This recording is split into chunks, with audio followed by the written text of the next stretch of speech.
kita akan menjadi raja yang hebat. Amin. Dia raja.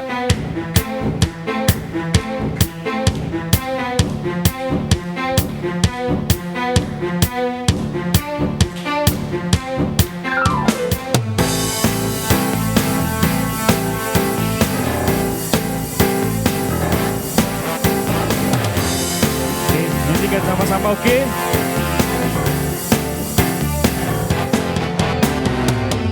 Bersyukurlah kepadanya, bawalah pujian baginya, karena dia raja, oh dia yang berkuasa. Tuhanlah kekuatanku, mazmur dan keselamatanku, dia penolongku, dia beri hidupku. Kau yang percaya, seluruh semesta sujud menyembah.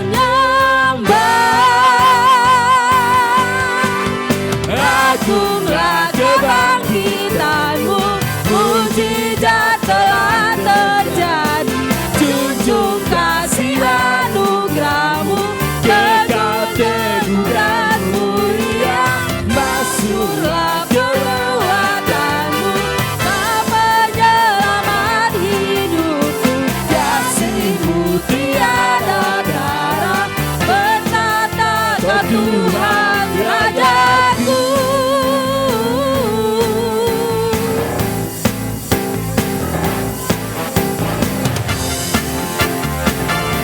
Kita nyanyikan lagi dari awal ya.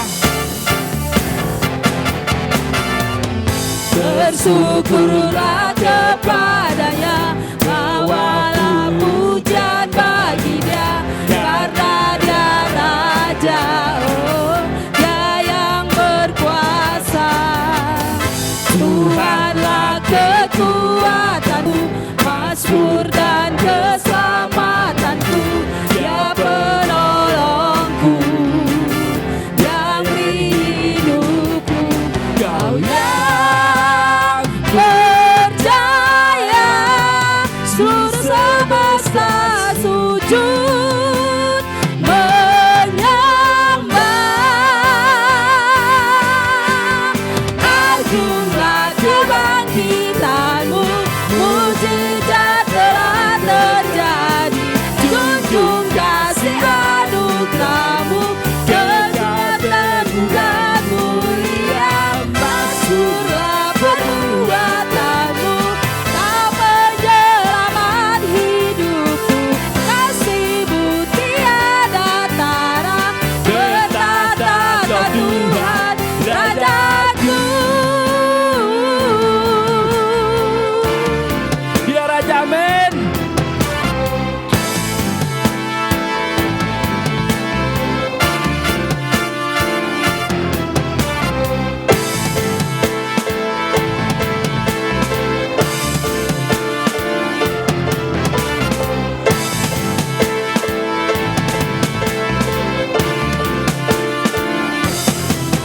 Kau yang percaya, seluruh semesta sujud menyembah.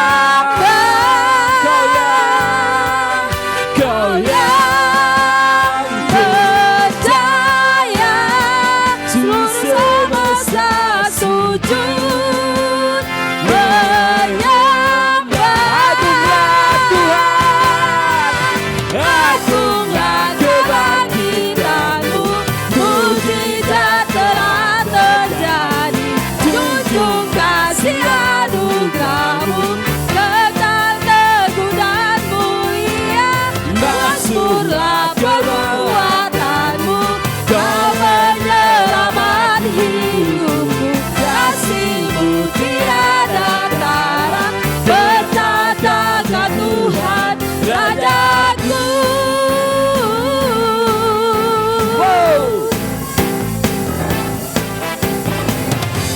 Haleluya. Engkau raja Tuhan. Haleluya.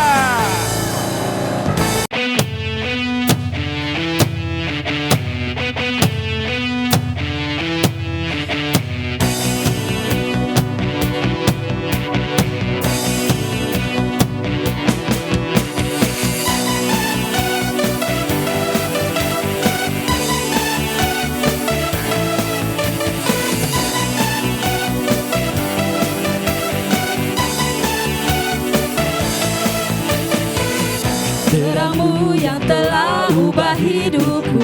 Kau jadikan aku ciptaan baru. Kau angkat tanganku dan memujimu. Hidupku tak sama sejak kau ada, dan kini engkaulah pusat segalanya. Darimu kan selalu cukup bagimu.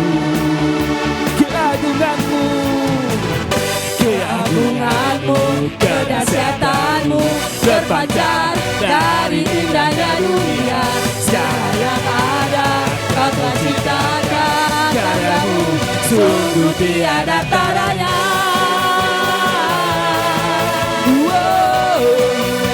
Sungguh tiada taranya.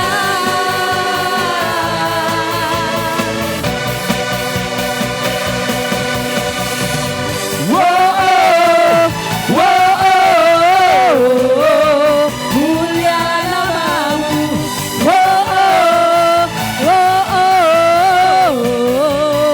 Mulialah namamu. hidupku Tak sama sejak kau ada, dan ini engkaulah pusat segalanya. Darimu kan selalu cukup bagiku.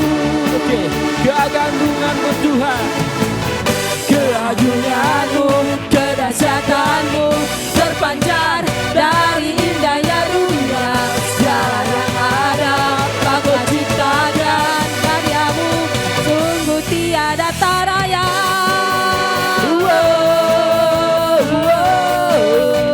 Sungguh tiada taranya.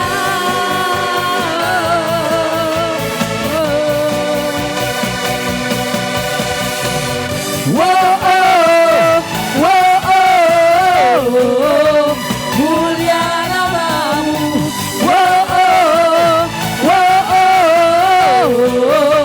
Mulia namamu. mulia namamu Tuhan Yesus. Haleluya. Amin. Dia adalah Tuhan yang sangat luar biasa dalam hidup kita. Amin. Dia yang tahu segala perkara kita. Amin.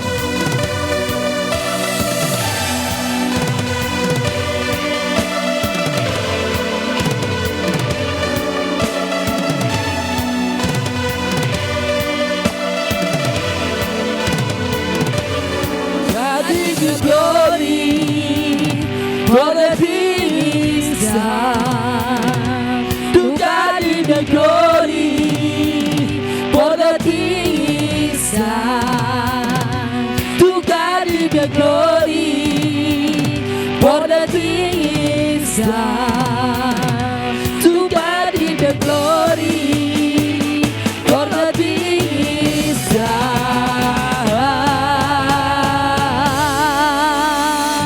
Keagunganmu, kedahsyatanmu terpancar dari indahnya dunia. Segala yang ada kau telah ciptakan. Segala yang ada kau telah ciptakan. Denganmu sungguh tiada taranya. Segala yang takkan Yesus mulia.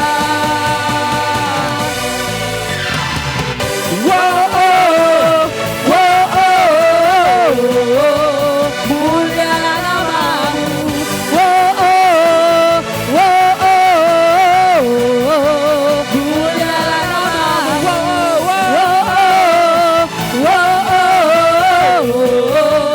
Mulialah namamu. Mulialah namamu.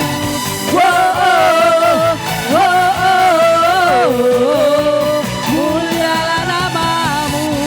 Mulia namamu Tuhan Yesus. Amin.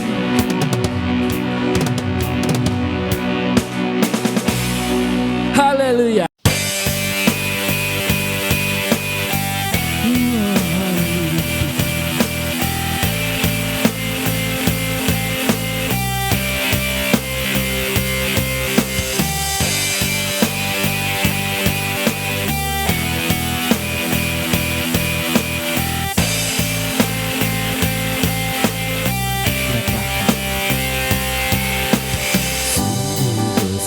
Setiamu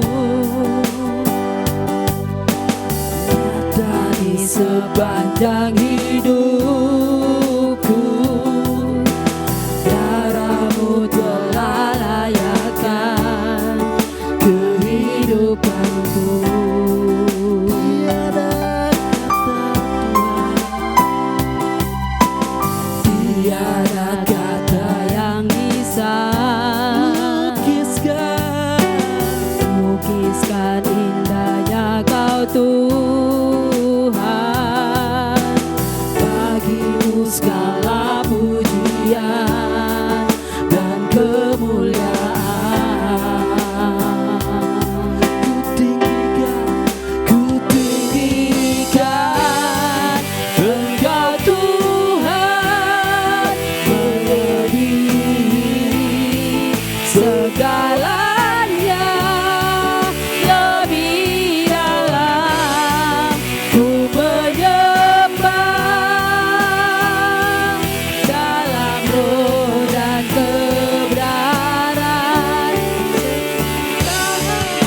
Saya undang untuk bangkit berdiri lagi.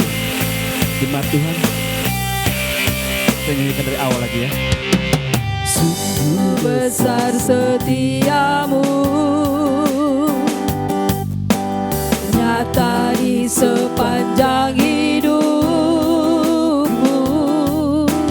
Darahmu telah layakkan kehidupanku.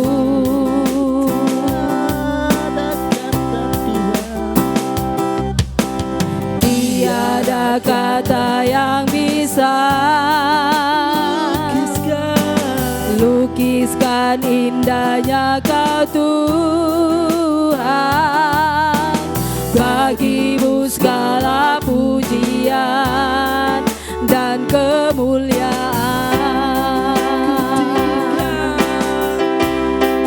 Ku tinggikan Engkau Tuhan, melebihi segalanya, lebih dalam ku menyembah,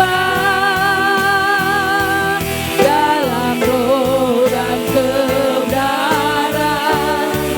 Ku tinggikan Engkau Tuhan, melebihi segalanya, lebih dalam ku menyembah, dalam roh dan kebenaran selamanya. Yesus, oh haleluya Tuhan, ku sembah Engkau Tuhan Yesus.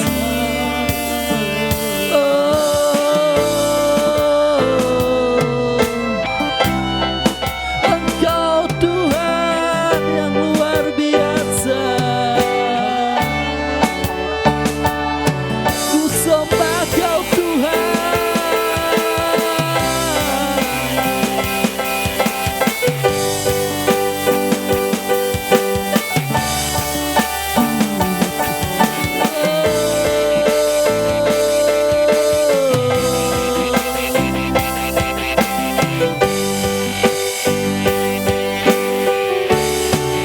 Ku tinggikan Engkau Tuhan, melebihi segalanya, lebih dalam ku menyembah, dalam roh dan kebenaran. Ku tinggikan Engkau Tuhan, melebihi segalanya, lebih dalam ku menyembah, dalam roh dan kebenaran selamanya.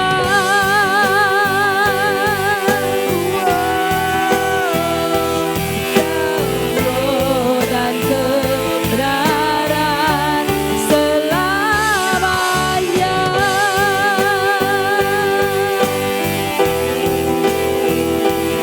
Dalam roh dan kebenaran selamanya.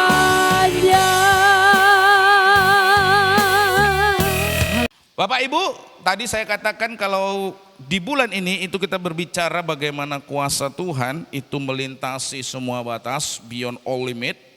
Kalau di minggu yang pertama kita belajar bagaimana kuasa Tuhan itu mengatasi bahkan kekuatan alam, ya.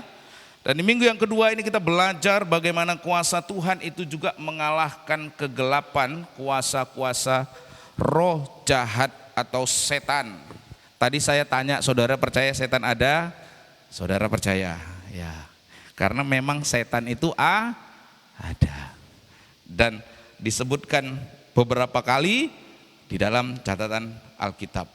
Nah Bapak Ibu Saudara-saudari, Di minggu yang kedua ini kita berbicara tentang bagaimana kuasa Tuhan itu menaklukkan kegelapan atau conquering darkness ya. Bapak Ibu saudara-saudari, satu kali ada seorang pendeta ya. Dia sedang berada di ruangannya ya, di kantor, di salah satu ruangan di dalam gedung gereja. Nah, ketika dia berada di kantor tersebut, satu kali ada setan menampakkan diri. Setan tersebut menampakkan diri dan terlihat hendak menerkam Pak Pendeta ini. Nah, sontak karena melihat ada setan yang datang hendak mau menerkam dia, maka si Pak Pendeta segera menyambar Alkitab yang ada di depannya. Alkitab yang biasa dia pakai untuk berkhotbah, menyampaikan firman Tuhan di mimbar. Dia berusaha mengunjuk-unjukkan ya, digini-ginikan ke iblisnya ya. Nah, ternyata si setannya nggak takut, saudara. Si setannya tidak merasa takut, bahkan setannya terus melangkah mendekati Pak Pendeta. Nah, sementara melangkah mundur tadi, pendeta melihat ada pada dinding di dekat dirinya tergantung sebuah salib. Nah, kembali dia mengambil salib tersebut dan mengacung-acungkannya kepada si setan tersebut. Karena kebanyakan pendetanya nonton film horor kali ya. Di dalam film horor itu kalau pendeta kalau bawa salib itu setannya takut. Diginikan ke setannya. Apa yang terjadi? Si setannya tidak takut, malah si setannya semakin melangkah mendekat. Nah, karena ya semakin dekat setannya, Pak Pendetanya semakin mundur, iblisnya tertawa-tawa ya. Dikasih Alkitab dia tak takut, kasih salib dia juga tidak takut ya. Nah, di dalam keadaan terpojok ya, di salah satu sudut ruangan, dalam keadaan terdesak ya, Pak Pendeta melihat di sana ada kantung persembahan. Nah, karena nggak ada alat lain lagi yang dapat ia gunakan untuk melindungi diri, karena tadi apa? Alkitab sudah, salib sudah, setannya tetap tidak takut, malah setannya tertawa-tawa semakin mau datang kepada pendeta. Ternyata ya, ketika pendeta mengambil kantung persembahan tadi, diacungkan kepada si setan tersebut. Nah, aneh bin ajaib, seketika itu juga si setan tadi menjerit ketakutan dan langsung lari dengan cepat sekali meninggalkan ruangan kantor Pak Pendeta. Nampaknya saudara, setan ini hanya dapat diusir dengan kantung persembahan, saudara. Bapak Ibu saudara-saudari, cerita ini hanya lucon, hanya guyonan saja Bapak Ibu. Ya, tetapi kita tidak dapat memungkiri bahwa keberadaan setan dan iblis yang merupakan para komandan para setan itu memang ada. Nah, mereka bekerja untuk dua hal ya. Yang pertama, menipu manusia, dan yang kedua untuk menyengsarakan manusia. Nah, Bapak Ibu saudara-saudari, kita tidak dapat memungkiri bahwa setan dan iblis itu menyerang yang pertama pikiran, ya, yang kedua jasmani, pikiran, kemudian tubuh, jasmani, fisik. Pikiran bahwa bekerja mempengaruhi pikiran manusia antara lain dengan menguasai, menipu, dan menekan manusia. Itu secara pikirannya. Dikuasai, ditipu, ya, ditekan, sehingga banyak manusia kan stres ya, karena tipu daya si iblis. Dan kemudian juga secara jasmani. Nah, bekerja dalam area jasmani atau tubuh dalam hal ini untuk menyengsarakan manusia. Nah, Bapak Ibu saudara-saudari, inilah salah satu yang kita tidak akan bisa dapat pungkiri dan kita tidak dapat sangkal. Kenapa? Karena dapat terlihat dari apa yang ada di dalam dunia ini. Bagaimana tipu daya si iblis tadi, pekerjaan si iblis tadi telah menyerang dunia. Bahwa kemerosotan terjadi dalam moralitas. Ya, bayangkan ya, seorang ayah kadang-kadang memperkosa putrinya, anaknya sendiri. Kan moralitasnya sudah rusak. Bagaimana seorang anak memenggal kepala ayahnya? Kemarin kan di berita, saudara nonton? Dipenggal kepala bapaknya. Bagaimana seorang anak menusuk ibunya gara-gara nggak dikasih uang jajan karena mau beli apa gitu. Skincare kalau nggak salah saya. Saudara lihat moralitas sedang turun. Bagaimana seorang anak kemarin katanya karena bisikan si setan menghabisi keluarga bapak, opungnya neneknya ya kalau nggak salah kemarin yang di Jakarta. Ya kan? Katanya karena ada bisikan, orang tuanya dibunuh, neneknya dibunuh dalam rumah tersebut. Anak masih SMA kalau nggak salah itu pelakunya. Kemarin di berita. Saudara lihat, itulah tipu daya si iblis. Kemerosotan dalam moralitas, semakin meningkatnya kejahatan, pertikaian antar bangsa, penindasan terhadap umat percaya, merajalelanya obat bius, dan keruntuhan rumah tangga adalah contoh dari pekerjaan setan dan roh jahat.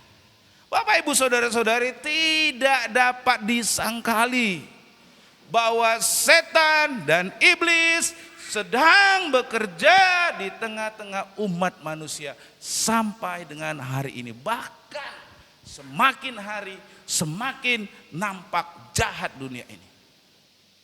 Saya sering kali nongol di beranda Facebook gitu, hanya karena senggolan, dipacok, karena tatapan mata, ditikam. Wow, bahkan tetangga, anak, ayah, orang, luar biasa. Memang kalau kata Alkitab betul, kalau udah nggak ada Tuhan, nggak ada kasih, yang ada kejahatan, saudara. Dan ini yang sedang terjadi. Nah, akan tetapi Bapak Ibu, kita tidak boleh menganggap remeh apa yang sedang dikerjakan oleh roh jahat di dunia ini. Kita nggak boleh remeh, nggak boleh anggap remeh, dan jangan lengah. Tapi juga jangan takut. Katakan kanan kiri saudara, jangan takut. Jangan takut. Ya. Kenapa kita nggak usah takut? Karena seperti yang disampaikan di dalam firman Tuhan 1 Yohanes 4 ayat 4. Dikatakan apa? Kamu berasal dari Allah, anak-anakku, dan kamu telah mengalahkan nabi-nabi palsu itu. Sebab roh yang ada di dalam kamu lebih besar daripada roh yang ada di dalam dunia ini. Katakan kanan kiri saudara, jangan takut. Roh yang ada padamu lebih besar. Habis ini kalau ke dapur mati lampu, jangan takut.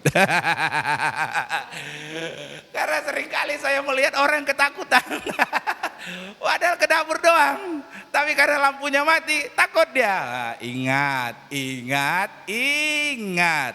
Roh yang ada padamu lebih besar daripada roh yang ada. Percaya nggak firman ini? Beneran percaya? Siapa di sini yang penakut? Coba, boleh nggak saya minta lambaikan tangannya? Saudara bilang nanti nggak penakut, jangan sampai ketahuan saudara nanti penakut. Bu Elvi jujur. Siapa lagi saudara yang penakut kalau mati lampu takut? Wisinam juga. Ingat Bapak Ibu, roh yang ada padamu lebih besar daripada roh yang ada di dunia ini. Saudara, apa yang disampaikan oleh Alkitab ini memang benar. Mengapa? Karena kuasa otoritas Tuhan Yesus itu lebih tinggi, lebih berkuasa dari segala setan-setan, saudara. Saudara dapat lihat di dalam catatan yang ada dalam Markus pasalnya yang pertama 34. Dikatakan apa? Ia menyembuhkan banyak orang yang menderita bermacam-macam penyakit, dan apa dikatakan? Mengusir banyak setan. Ini menunjukkan otoritas dan kuasa Yesus jauh lebih besar daripada setan, kuasa si jahat.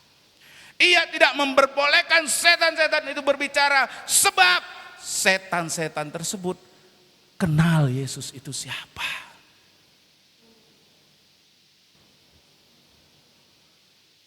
Bapak, Ibu, saudara-saudari, di sini ini menunjukkan bahwa Tuhan Yesus kuasanya tidak terbatas. Kuasanya tidak terbatas. Bapak, Ibu, saudara-saudari, nanti kita akan pelajari di sepanjang bulan ini bagaimana ketidakterbatasan kuasa Tuhan. Sebagaimana yang dicatat di dalam Markus pasalnya yang keempat sampai dengan pasal yang kelima. Saudara ingat ini, kalau saudara nanti sedang dalam keadaan masalah atau apapun, ingat firman ini, Markus pasal 4 sampai dengan pasal 5 tentang ketidakterbatasan kuasa Tuhan. Di minggu yang pertama saudara sudah pelajari kuasa Tuhan Yesus jauh lebih besar daripada kuasa atau kekuatan alam. Saudara, di minggu yang lalu kita belajar Danau Galilea itu sedang terjadi topan badai yang mengamuk dahsyat luar biasa. Sampai para murid ketakutan karena perahu mereka sudah terisi air. Gak mungkin dong kalau angin sepoi-sepoi perahunya bisa terisi air, saudara, ya kan? Pasti badai yang sangat dahsyat. Tetapi keadaan badai yang sangat dahsyat itu Tuhan Yesus cuma menghardik dengan 2 kata. Diam, tenanglah. Dan seketika itu juga Danau Galilea yang sedang mengamuk, topan badai yang sedang mengamuk itu seketika menjadi teduh. Saya di minggu lalu bilang, ini ayat ini, kisah ini yang menjadi referensi lagu Hillsong Still. Di saat badai bergelora, ku akan bersamamu, Bapa kau Raja atas semesta. Ku tenang sebab kau Allahku.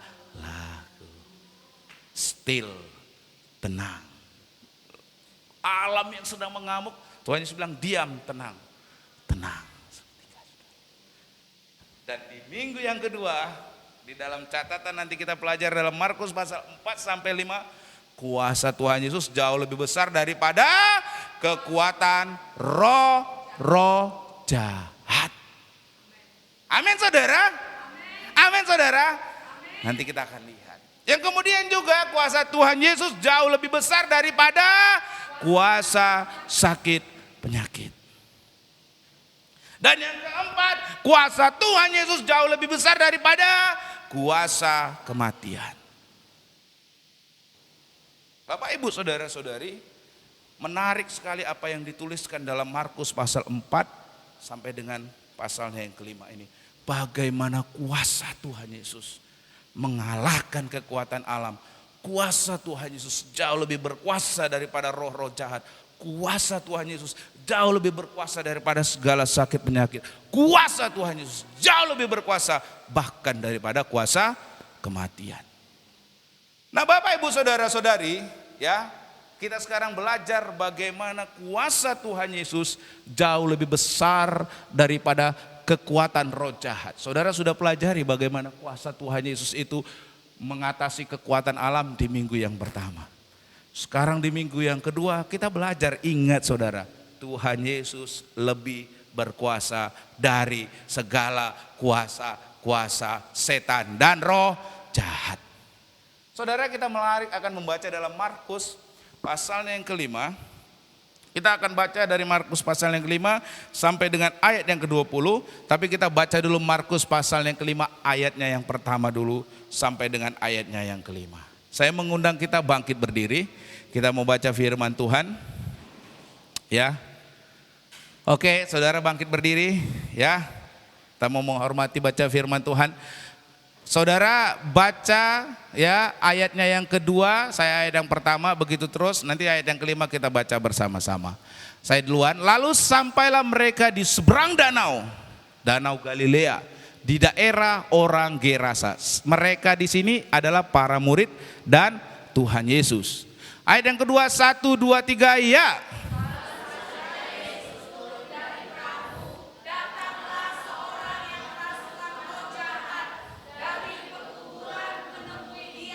Saudara, baru tiba ini para murid dan Tuhan Yesus dari Danau Galilea yang kemarin minggu lalu cerita dalam perjalanan itu. Baru tiba ketemu seorang yang apa? Kerasukan roh jahat. Lanjut, ayat yang ketiga saya, orang itu tinggal di pekuburan itu dan tidak ada seorang pun lagi yang sanggup mengikatnya sekalipun dengan. Ini orang luar biasa kerasukan roh jahatnya ini. Rantai aja nggak bisa, putus saudara. Ayat yang keempat saudara baca 1, 2, 3.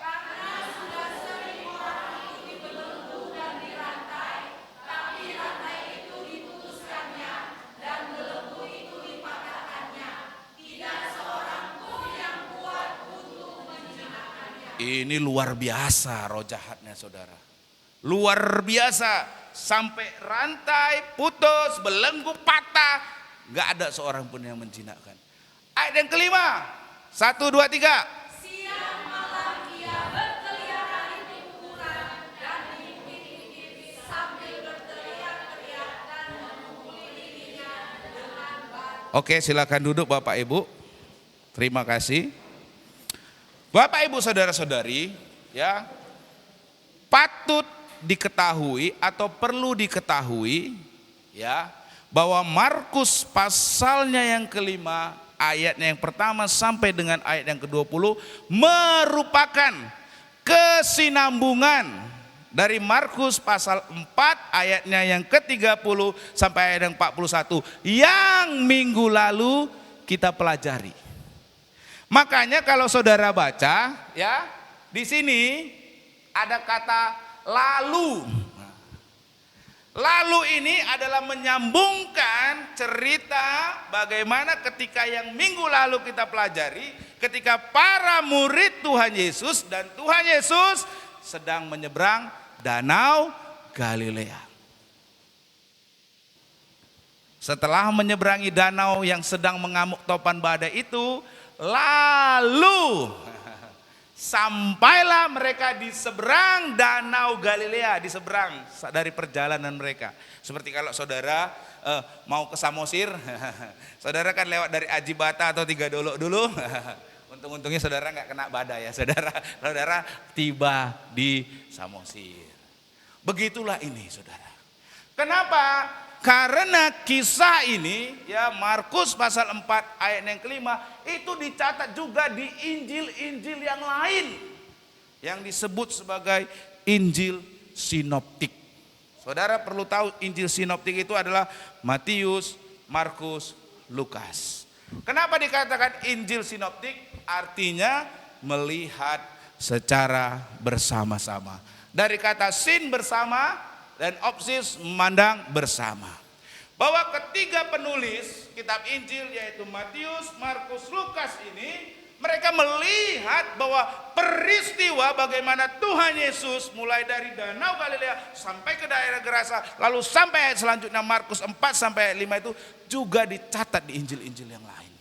Kenapa? Kenapa kok serentak ketiga Injil ini mencatat peristiwa ini?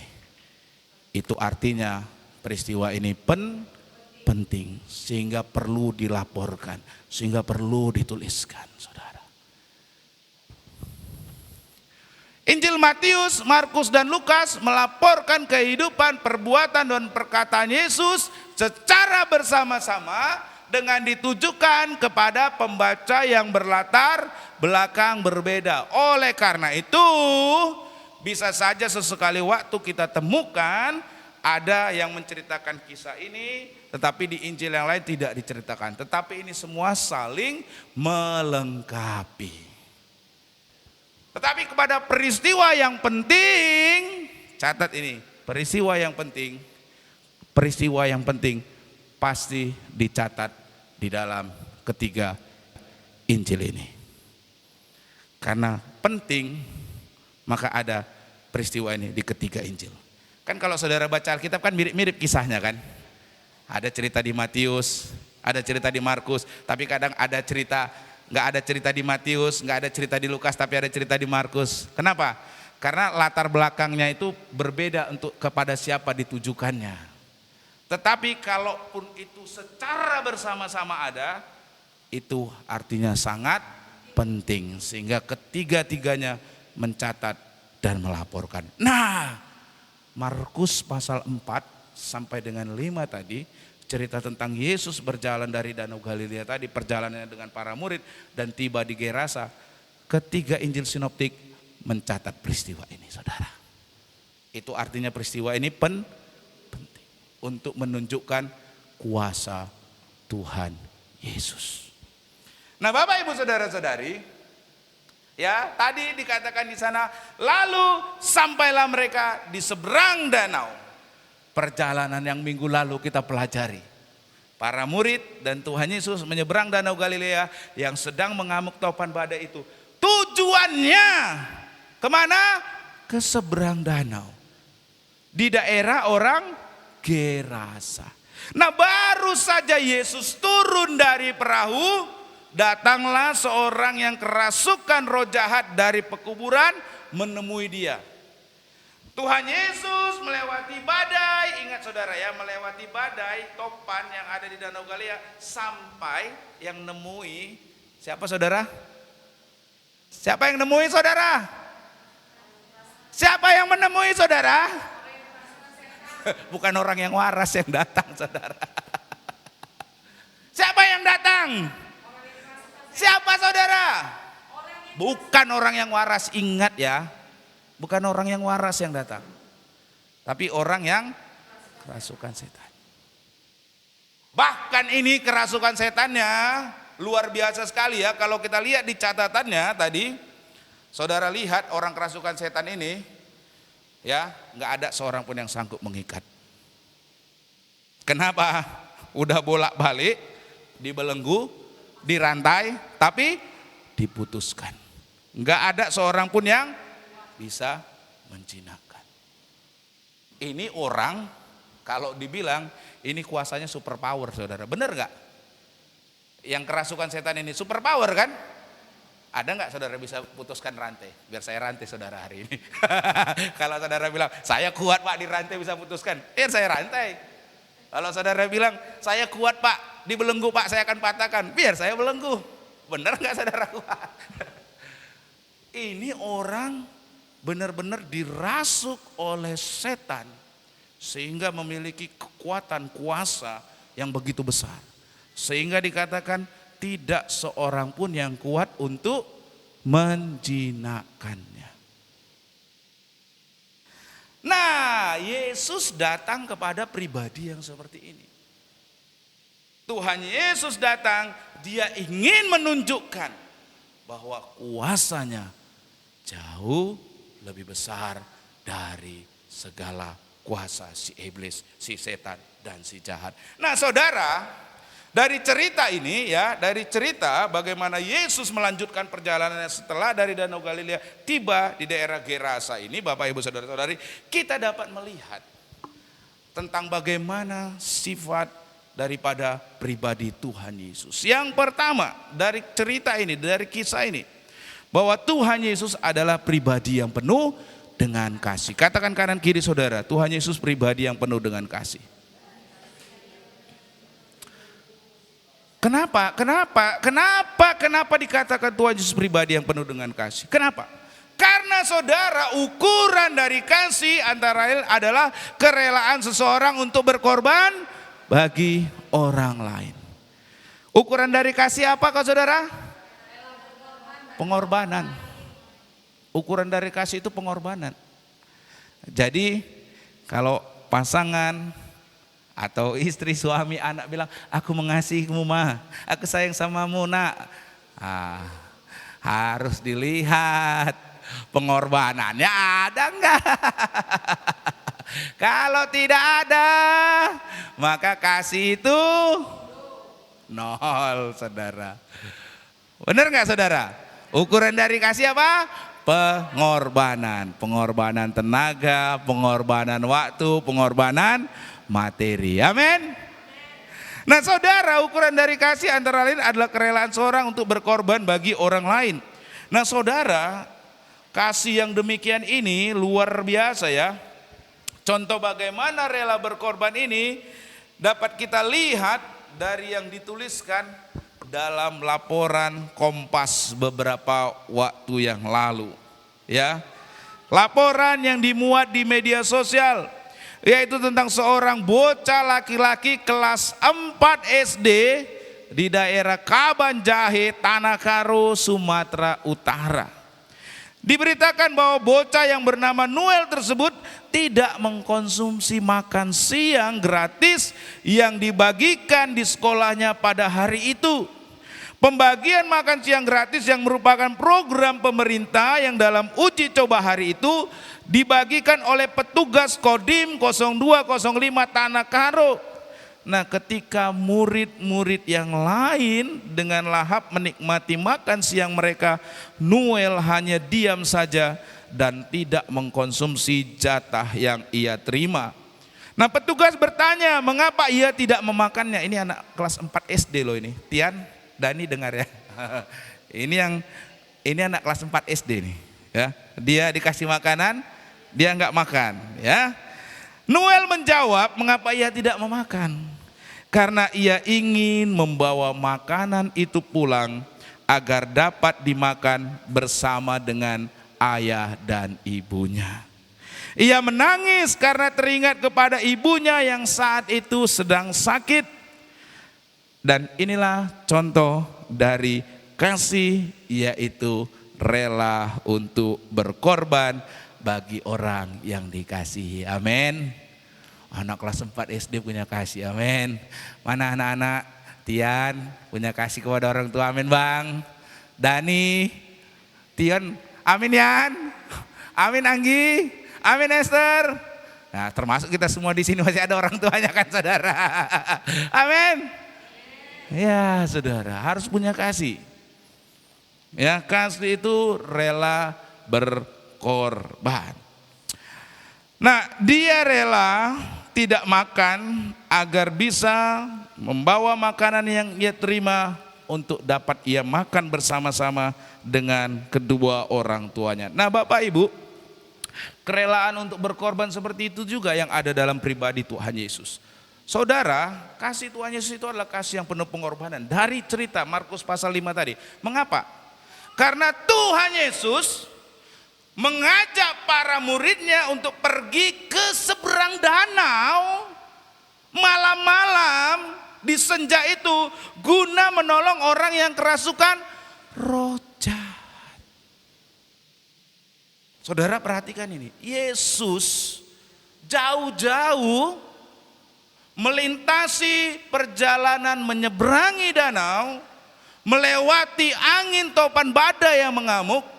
Hanya satu tujuannya, orang yang kerasukan roh jahat tadi, yang telah memukuli, menyiksa dirinya, gak ada seorang pun yang bisa menghentikan.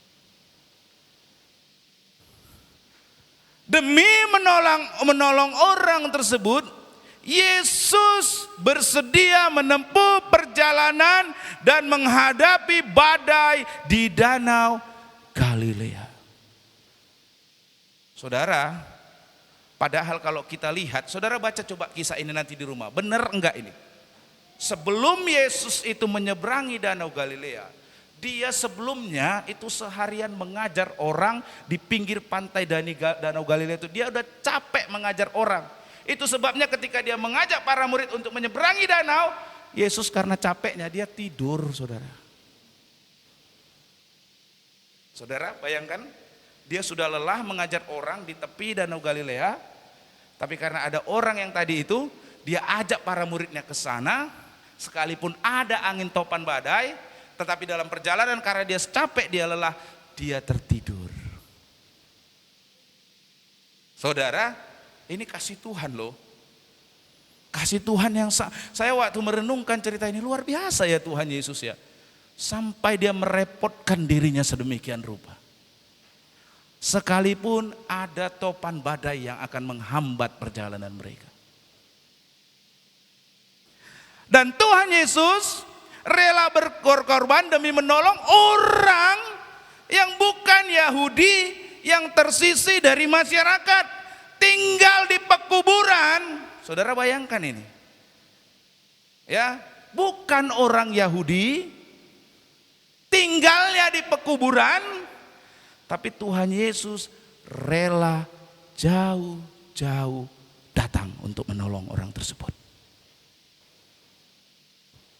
Kasih Tuhan Yesus, kasih yang bersifat lintas budaya tanpa melihat perbedaan ras dan etnis, sehingga ia rela menolong orang yang bukan Yahudi, yang tinggal di daerah seberang Danau Galilea.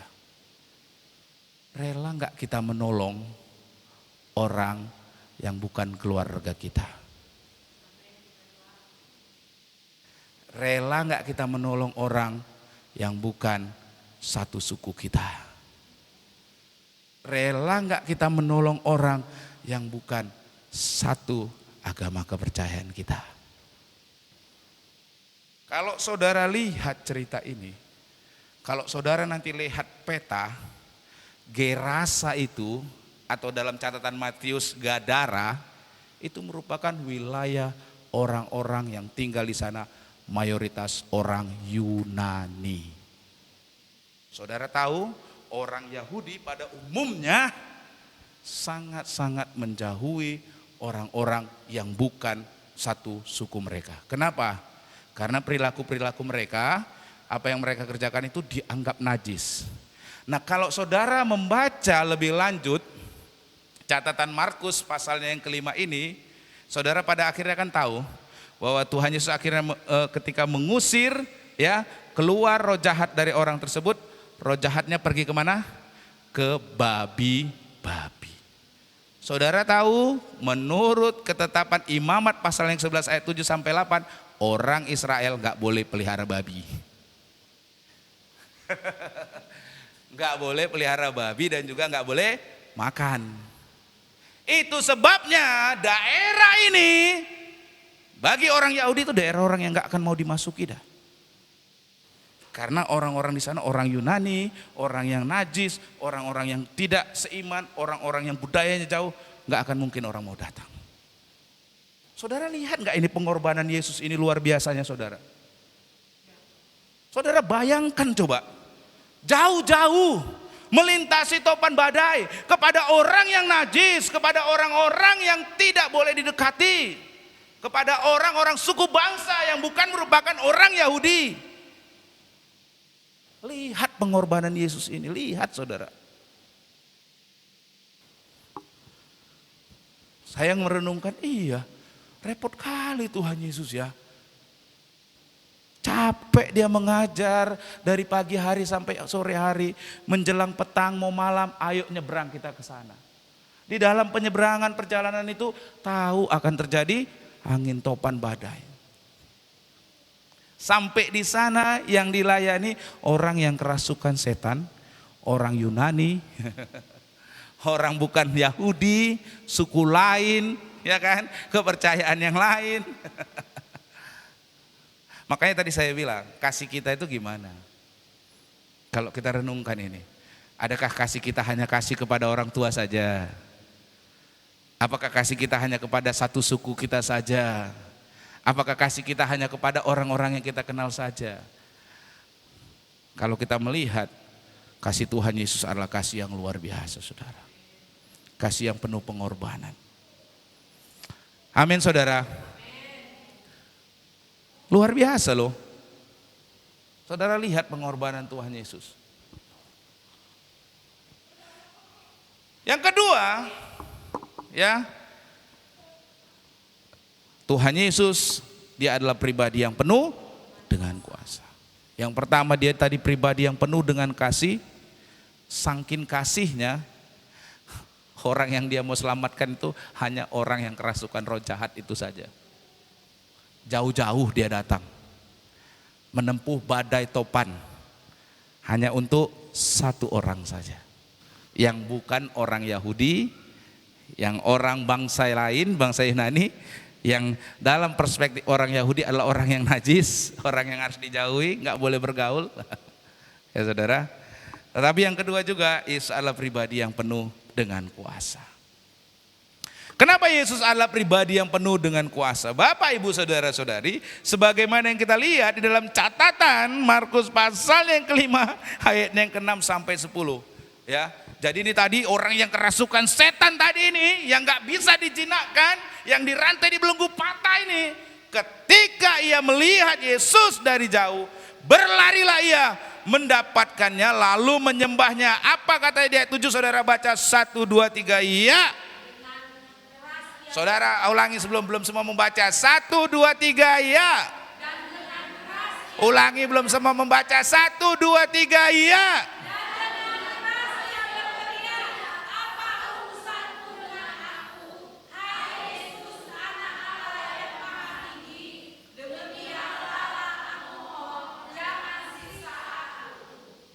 Ayat yang 8, sebab sebelumnya Yesus mengatakan kepadanya, hai engkau roh jahat, keluar dari orang ini. Ia bertanya kepada orang itu, siapa namamu? Maksudnya orang yang kerasukan setan tadi. Jawabnya, namaku Legion, karena kami banyak, setannya banyak, saudara. Ia memohon dengan sangat supaya Yesus jangan mengusir mereka keluar dari daerah itu.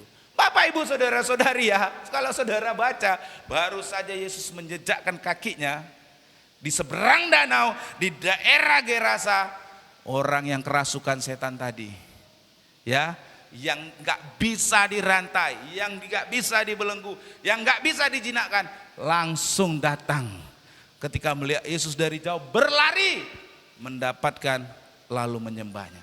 Tapi yang kemudian ini yang sangat penting. Ayatnya yang ke-7, si setan kenal betul siapa Yesus. Saya ulangi, yang menarik di ayat yang ke-7, kenapa? Karena si setan kenal, tahu betul siapa Yesus. Dia langsung dengan keras ia berteriak, apa urusanmu dengan aku, hai Yesus, anak Allah yang maha tinggi? Demi Allah aku mohon jangan siksa. Ini setan aja kenal Yesus. Setan aja kenal Yesus. Anda datang mohon-mohon sama setan. Logikanya di mana? Cobalah dulu. Cobalah. Setan aja ketakutan ketemu Yesus. Anda udah percaya Yesus, balik mau datang sama setan. Hancur nur. Benar nggak sih saudara? Hancur nur kan? Makanya lebih kenal setan daripada Yesus, daripada kita orang yang percaya. Ya kan? Lebih kenal setan. Setan begitu melihat Yesus, ampun. Sujud langsung menyembah, ampun. Lah kita kok yang katanya percaya sama Yesus, datang sama setan. Ya ampun, logikanya di mana ini? Tolonglah, tolong nih yang jadi ngaku-ngaku orang Kristen ini. Ingat ayat ini ya, logikanya tolong dipakai gitu. Sedangkan setan aja ketemu Yesus tahu, oh ini Yesus toh. Udahlah, ampun, jangan siksa. Ini sekali lagi keras nih saya ingatkan supaya saudara jangan berdukun-dukun. Amin. Amin. Ingat saudara, setan aja tahu siapa Yesus. Setan aja kenal siapa Yesus, bagaimana dia berkuasanya. Kok Anda yang percaya kepada Yesus mau datang lagi sama setan? Aduh, keblinger nih logikanya ini saudara. Keblinger logikanya. Haleluya. Yesus lebih berkuasa bos, bilang kanan kiri saudara. Setan aja tunduk. Setan ketakutan. Ya saudara. Kalau saudara bilang orang Kristen saudara masih datang ke dukun, keblinger itu otaknya itu. Cuci pakai rinso saudara. Karena udah salah itu. Saudara lihat ini. Bapak, Ibu, saudara-saudari, di dalam ayat yang keempat, Tuhan Yesus bilang, hai engkau roh jahat, keluar dari orang ini. Iblisnya memohon dengan sangat supaya Yesus jangan mengusir mereka keluar dari daerah itu. Saudara lihat ini. Bagaimana ketika setan-setan itu melihat Yesus, mereka tahu betul identitas Yesus itu siapa. Sehingga mereka sangat ketakutan. Mereka memohon-mohon. Saudara enggak kan orang Kristen percaya Yesus, siapa yang dimohon-mohonnya? Datu-datu. Sementara si datu-datu memohon-mohon nama Yesus. Jangan. Saudara datang ke datu-datu mohon-mohon. Tolonglah aku tolong. Dage. Saudara gimana ya saudara?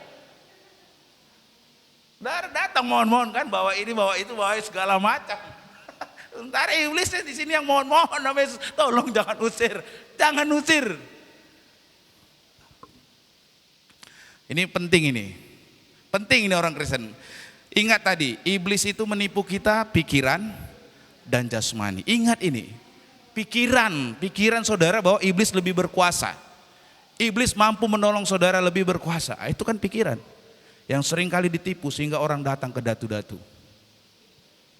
Dikelabui, ditipui saudara. Padahal kebenarannya iblis yang ketakutan. Setan itu ketakutan. Memohon-mohon. Dan kalau saudara lihat, saudara baca nanti di ayat ini selanjutnya, ayat 11 sampai 13, Yesus bilang, keluar.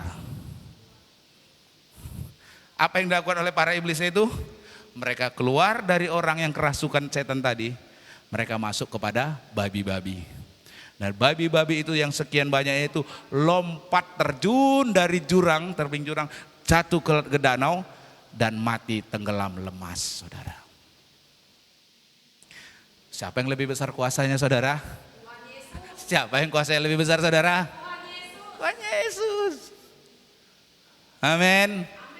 Jadi ingat, orang Kristen jangan ke datu. Ingat ini saudara. Iblisnya yang mohon-mohon, tapi Tuhan Yesus bilang pergi. Keluar dari orang tersebut.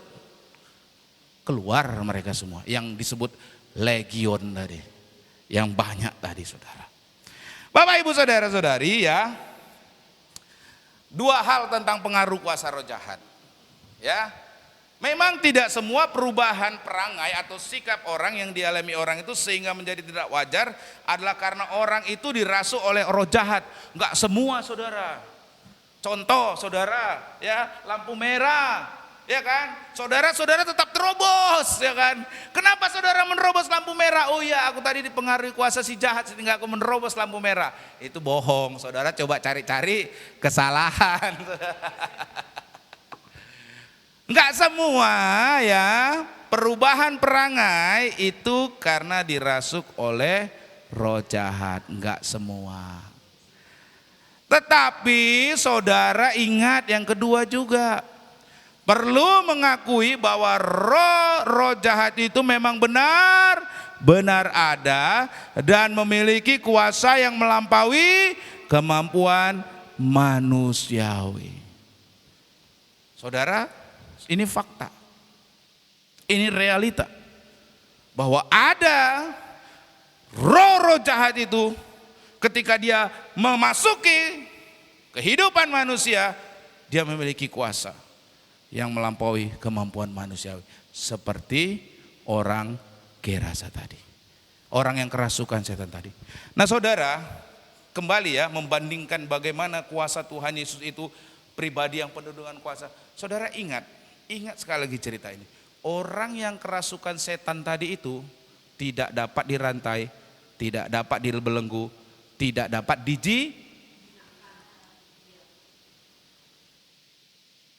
karena tidak dapat dijinakkan, setiap hari ia berkeliaran, berlari-lari di pekuburan, menyiksa dirinya. Ingat catatannya tadi, saudara? Untuk membandingkan bagaimana kuasa Tuhan Yesus jauh lebih besar. Saudara lihat, orang itu tinggal di pekuburan, gak ada seorang pun yang sanggup mengikatnya dengan rantai. Mengapa? Karena sudah sering dibelenggu dan dirantai, tetapi rantai itu diputuskannya dan belenggu itu, dan tidak seorang pun yang kuat untuk menjinakkan. Yan, asen, jangan timpa Yan.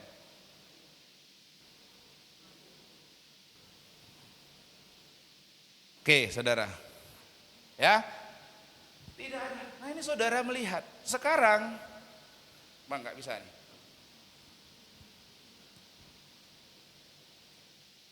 Oke. Nah sekarang saudara lihat. Dalam berikutnya, oke, udah bisa.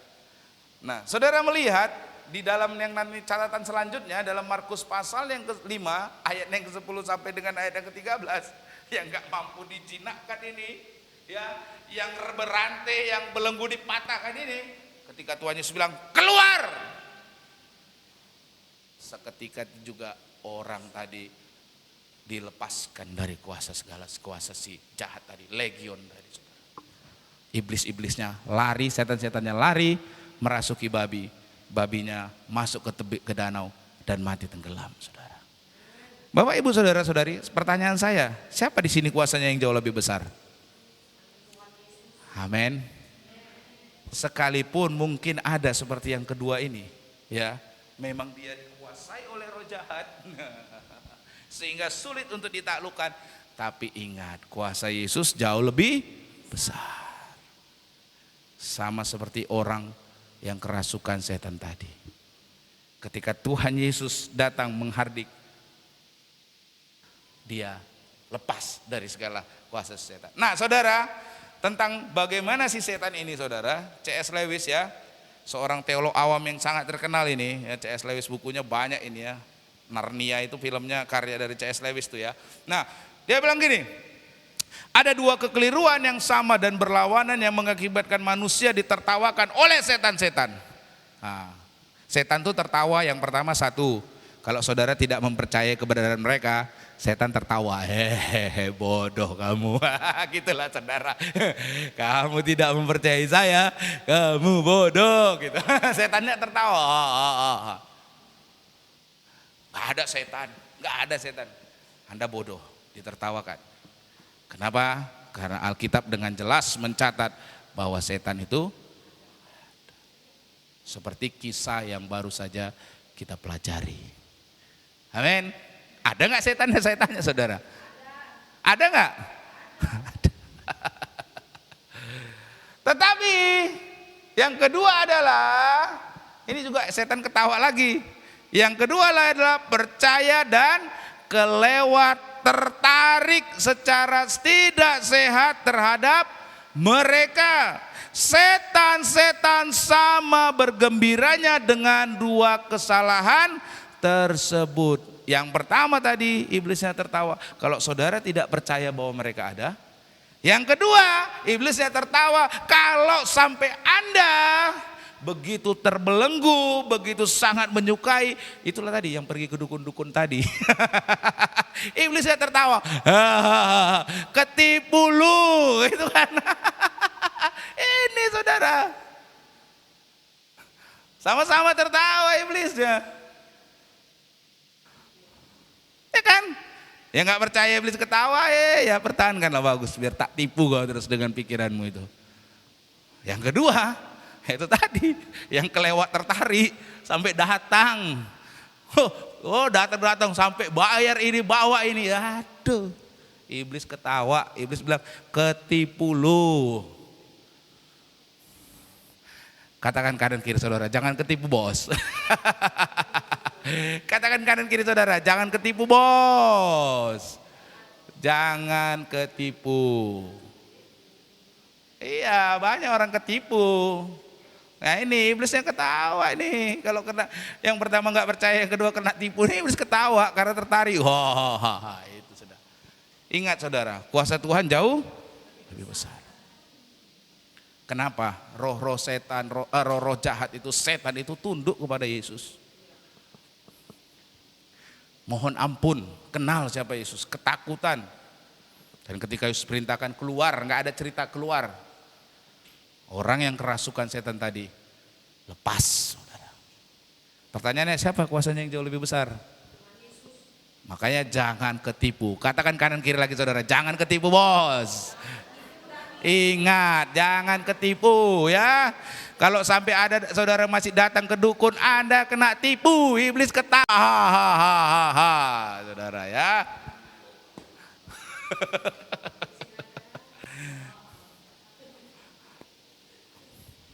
adalah keliru bila orang tidak percaya tentang keberadaan iblis serta roh jahat, tapi juga adalah salah kalau menganggap bahwa semua persoalan itu disebabkan oleh roh jahat. Kedua pandangan ini akan juga membuat orang tertipu oleh iblis, dan iblis sangat bergembira bila manusia terperangkap di dalam salah satu pandangan yang meleset ini. Bapak, Ibu, saudara-saudari, kuasa Tuhan Yesus adalah tidak terbatas. Apa yang tidak dapat dikendalikan oleh manusia, yaitu iblis dan roh jahat. Ingat ya tadi orang Gerasa tadi, ya kan gak ada yang bisa mengendalikan kan saudara? Orang yang kerasukan setan di Gerasa tadi kan, gak ada yang bisa menaklukkan kan saudara? Gak ada seorang pun yang bisa menjinakkan ya kan saudara? Tapi ketika temu Yesus, tunduk, takluk. Ini menunjukkan kuasa Tuhan Yesus tidak terbatas. Sampai si iblisnya itu sujud menyembah, mohon-mohon. Jadi ini ingat, jangan sampai saya dengar lagi ada jemaat MDC datang ke Datu, ketipu lu bos. Ya, kalau sampai ada saya dengar, saya bilang ketipu lu bos ya, kena tipu kamu ya. Iblisnya aja kok mohon-mohon, kok kamu mau mohon-mohon sama dia. Ada amin? Amin. Ya saudara ya. Dan yang ketiga, Tuhan Yesus adalah pribadi yang penuh dengan hikmat. Di dalam hikmatnya, Tuhan menyediakan masa depan yang baru bagi orang yang ditolongnya itu. Masa depan yang baru dan menjadikan kehidupan yang tadinya sia-sia sekarang menjadi kehidupan yang membawa berkat bagi orang-orang di sekitarnya. Saya ulangi, di dalam hikmatnya Tuhan menyediakan masa depan cerah yang baru bagi orang yang ditolongnya. Masa depan yang baru dan yang menjadikan kehidupan yang tadinya sia-sia seperti orang yang kerasukan setan tadi, ya, menjadi kehidupan yang membawa berkat bagi orang-orang di sekitarnya. Saudara, Bapak Ibu saudara-saudari, ya, di dalam catatan Markus pasalnya yang kelima ayat 11 sampai ayat yang ke-17 tadi ya, pada akhirnya kan Tuhan Yesus menghardik ya setan-setan itu keluar gitu ya dari tubuh orang yang kerasukan setan di Gerasa tadi. Nah, karena bayangkan tadi ini saudara supaya ngerti ya psikologi orang-orang di daerah tempat tadi itu orang kerasukan setan tadi itu. Bayangin ya tadi, orang yang kerasukan setan ini dirantai, diputuskan, dibelenggu, dipatahkan. Gak ada seorang pun yang menjinakkan. Tiba-tiba Yesus datang dari seberang danau. Ya, orang Yahudi, orang suku lain datang ke daerah situ.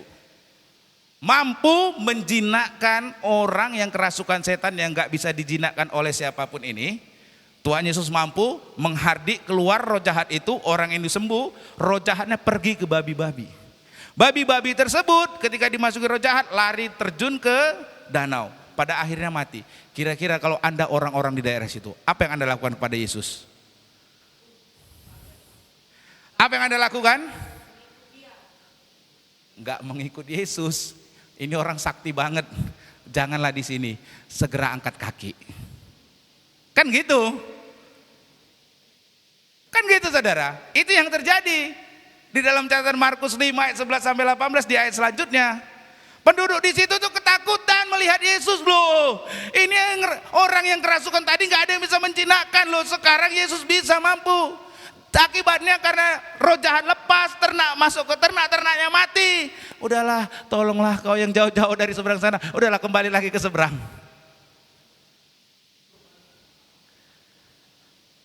Saudara, ketika saya merenungkan itu, tujuan Yesus cuma satunya saudara. Menyelamatkan orang yang kerasukan tadi. Ketika orang tersebut dilepaskan, Yesus melanjutkan perjalanannya. Itulah yang dicatat di ayat yang ke-18. Pada waktu Yesus naik ke dalam perahu, karena orang-orang di daerah situ tuh meminta untuk Yesus pergi dari daerah mereka. Ya, akhirnya Yesus pergi. Pada waktu Yesus naik dalam perahu, orang yang tadinya kerasukan setan itu, yang sudah dilepaskan, yang sudah disembuhkan itu, memohon supaya ia diperkenankan menyertai dia. Saya merenungkan ya saudara, Yesus jauh-jauh capek kali ya. Kalau dalam hemat gitu, cuma melepaskan satu orang ini. Sesudah dilepaskan, disembuhkan dari kuasa si jahat, Yesus disuruh pergi sama penduduk sekitar, dia pergi lagi saudara, naik perahu. Tetapi orang yang tadinya itu tadi, bayangkan tadi yang biasanya di pekuburan teriak-teriak, pukuli dirinya, sekarang udah sembuh. Dan ketika dia sembuh, dia memohon supaya dia ikut sama Yesus.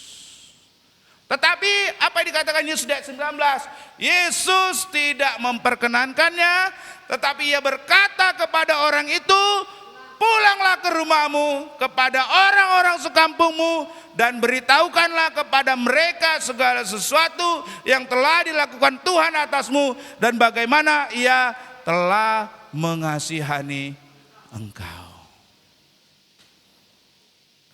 Bapak, Ibu, saudara-saudari, Yesus itu datang jauh-jauh cuma demi satu orang yang kerasukan setan ini saja, saudara. Orang yang tadinya tidak akan punya pengharapan, toh, benar? Benar enggak, saudara? Orang tersebut sudah dalam keadaan dirasuki setan, suka menyiksa dirinya, tidak punya harapan. Tapi ketika bertemu dengan Yesus, dia punya masa depan yang baru. Nah, dalam hikmatnya Tuhan Yesus enggak mau mengajak orang tersebut. Bukan Tuhan Yesus tidak bersedia untuk membawa, tapi Tuhan Yesus punya rencana yang lain. Itu, saudara. Tuhan Yesus punya rencana yang lain buat dia. Kenapa? Karena di ayat 20 setelah Tuhan Yesus berkata kepada orang yang tadinya kerasukan setan yang sudah dilepaskan tadi, jangan kau tinggal, beritahukan sama sekampungmu. Di ayat 20 orang itu pun pergi, yang disembuhkan tadi, ya, orang yang kerasukan setan yang sudah sembuh tadi, orang itu pun pergi dan mulai memberitakan di daerah Dekapolis segala sesuatu yang telah dilakukan Yesus atas dirinya, dan mereka semua menjadi heran. Bapak, Ibu, saudara, Tuhan Yesus memberi tugas yang besar bagi orang tersebut, yaitu agar sekarang ia menceritakan apa yang telah ia alami, yaitu kasih dan kuasa Tuhan yang telah membebaskan dirinya itu kepada keluarga dan orang-orang sekampungnya. Tuhan Yesus dalam hikmatnya nggak ingin membawa orang tersebut setelah disembuhkan, dilepaskan dari kerasukan itu setan roh jahat, ayo ikut aku. Enggak, Tuhan Yesus bilang, kau di situ aja, kau punya tugas, ceritakan sama orang-orang sekampungmu. Tuhan kasih dia masa depan yang baru, saudara. Tugas misioner, dikasih tugas, yaitu apa? Menjadi saksi Kristus kepada kaum keluarga dan orang-orang di sekitarnya. Bapak, Ibu, saudara-saudari, kalau saudara boleh melihat, ini adalah contoh orang yang karena mengalami kuasa Tuhan dari kehidupan yang level down menjadi kehidupan yang level up. Kenapa saya bilang level down? Karena dia dikuasai roh jahat, roh setan, hidupnya nggak akan punya pengharapan. Kenapa? Tinggalnya di pekuburan. Hidupnya ngapain? Menyiksa dirinya. Tapi ketika dia bertemu dengan kuasa Tuhan Yesus yang mengubahkan, dia hidupnya yang baru. Saudara lihat nggak ini perbedaannya? Mengalami peningkatan kan, saudara? Bayangkan orang yang seharusnya di pekuburan berteriak-teriak, berlari-lari kayak orang gila, menyiksa dirinya, sekarang menjadi pemberita Injil. Ini hidup yang level up, saudara, karena kuasa Tuhan bekerja. Amin. Bagaimana dengan hidup kita?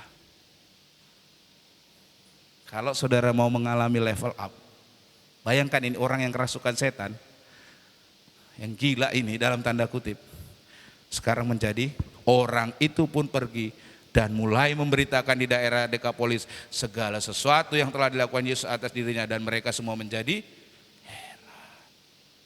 Heran gak hidup orang lain melihat hidup kita? Karena hidup kita level up seperti ini. Atau hidup orang biasa aja, gak ada yang menarik. Kalau saudara melihat, ya, bagaimana Tuhan Yesus mengubah. Amin. Ingat, Yesus jauh-jauh datang, cuma satu orang ini aja. Yesus jauh-jauh menyeberangi danau Galilea hanya untuk satu orang ini aja. Ketika orang ini sembuh, Tuhan Yesus kasih dia tugas masa depan yang baru. Jadi pembawa berita Injil. Luar biasa kan Tuhan kan? Menempuh perjalanan dengan topan badai, sampai yang ditemui orang yang kerasukan. Setelah orang tersebut dilepaskan, disembuhkan, Yesus kembali lagi. Kembali ke daerah seberang. Ketika saya merenungkan kisah ini, itu kenapa ketiga Injil menceritakan kisah ini. Matius, Markus, Lukas kenapa menceritakan ini? Karena peristiwa ini menjadi peristiwa yang sangat penting, saudara. Amin. Bagaimana di sini menunjukkan. Jadi kalau saya ketika merenungkan ini, benar kali ya, kayak kata firman Tuhan itu juga. Tuhan Yesus itu akan meninggalkan 100 domba demi mencari satu dombanya yang hilang. Ya inilah. Jauh-jauh dia kan. Dia cari orang yang kerasukan setan tadi itu, yang menyiksa dirinya, yang menderita tadi, yang tidak punya pengharapan tadi. Datang, Yesus sembuhkan, Yesus pulihkan, kasih dia masa depan yang baru. Setelah itu Yesus kembali. Saudara, orang gila aja mengalami, dalam tanda kutip ya, orang yang gila aja mengalami level up loh. Masa saudara orang yang waras? Orang yang waras, orang yang sehat, masa hidupnya gak mau level up, saudara? Amin. Amin gak? Saudara perhatikan sekali lagi, ini orang yang ngerasukan setan, yang menyiksa dirinya. Udahlah gak usah jauh-jauh, saudara. Tuh orang lihat ya di depan Alfamart. Kalau saudara melihat kayak gitu, ada gak masa depannya? Kalau sampai orang tersebut yang saudara lihat seperti di depan Alfamart tiba-tiba ganteng memberitakan firman Tuhan, saudara terheran-heran gak? Ya itu yang terjadi dengan orang ini. Heranlah mereka, kok bisa ini orang yang level down sebelumnya ini menjadi level up kayak gini ya. Amin. Kalau hidupmu ikut Tuhan biasa-biasa, bukan Tuhan yang salah, tapi kau yang salah. Karena kita lihat kuasa Tuhan ini tidak terbatas. Amin. Mari renungkan ini. Mari renungkan peristiwa orang yang kerasukan setan di Gadara ini. Satu hal yang pertama di sana menunjukkan kasih Tuhan yang luar biasa. Bagaimana dia jauh-jauh menyeberangi danau hanya untuk menyelamatkan satu orang ini saja. Yang bukan orang Yahudi, yang bukan satu suku, yang merupakan orang lain. Setelah dia sembuhkan, karena dia menunjukkan kuasanya yang tak seorang pun dapat menjinakkan, Yesus kembali lagi, tapi dia memberikan tugas yang baru kepada orang yang terlepas dari kerasukan setan tadi. Dalam hikmatnya Tuhan Yesus bilang, kau jangan ikut, kau di sini aja. Kau beritakan Injil, ceritakan sama keluargamu, ceritakan sama teman sekampungmu, ceritakan apa yang kau terima.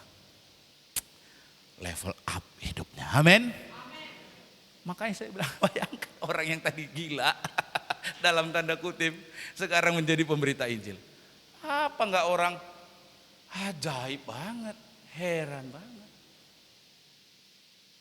Ingat, kalau hidupmu biasa-biasa saja, bukan karena Tuhan kuasanya tidak terbatas. Karena kita bisa melihat Markus 4, Markus pasal 5. Bagaimana kuasa Tuhan itu luar biasa. Amin. Bagaimana kekuatan alam diatasi, bagaimana kuasa-kuasa si jahat diatasi. Amin, saudara. Amin. Kalau sampai saudara masih datang ke dukun, Anda kena tipu, bos. Ingat, Yesus lebih besar kuasanya. Amin. Amin, saudara. Masih percaya lagi setan-setan, saudara? Masih percaya kuasa si jahat? Kalau sampai saudara percaya, saudara sedang ditipu. Saudara sedang dibohongi. Amin.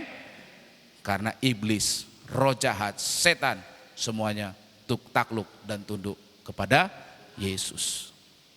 Amin. Kita dapat melihat di sini Bapak Ibu Saudara-saudari, hidup yang level up.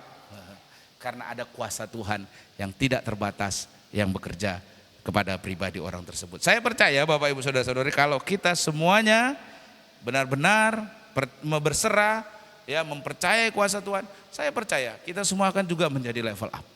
Saudara melihat perbedaannya, orang yang gila dalam tanda kutip kerasukan setan bisa menjadi pemberita Injil.